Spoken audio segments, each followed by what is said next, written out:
there's still a lot of concern with China and trade with China, and one of the concerns has to do with theft of intellectual property. And do trade deals protect us against the theft of intellectual property, or is that just part of the nature of a very competitive business culture that nations and industries are always going to be looking for that sort of advantage? Professor Goss? Well, it's absolutely the case that it hasn't worked thus far. And I would say in terms of the China agreement, if they want to reach it, intellectual property is going to be front and center on that. We just seen recently that the embedding of hardware to steal industrial secrets, that's been a huge deal in copyright infringements, stealing copyrights and so on. That's got to be front and center, and that will be done.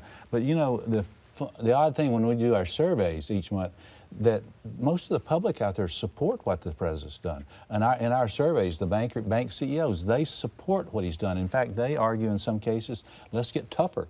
And they believe in that tough approach to that very issue, the intellectual property. More tariffs, higher tariffs? Higher tariffs, continuing tariffs, and I'm sitting there thinking, wow, they're not on the same page as most economists, and that doesn't mean they're wrong and we're right. Well, and I think you go back, when you look at the ag community, they support President Trump, and it does go back to this idea of intellectual property rights. They are definitely concerned about that as they look not only within agriculture, but across the broader economy.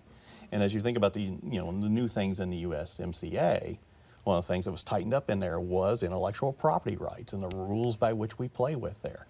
And I would argue that was not, just to set an agreement between the U.S., Canada, and Mexico on that, but that was to send a signal to China, these are the type of rules we want to see when we talk about these rights.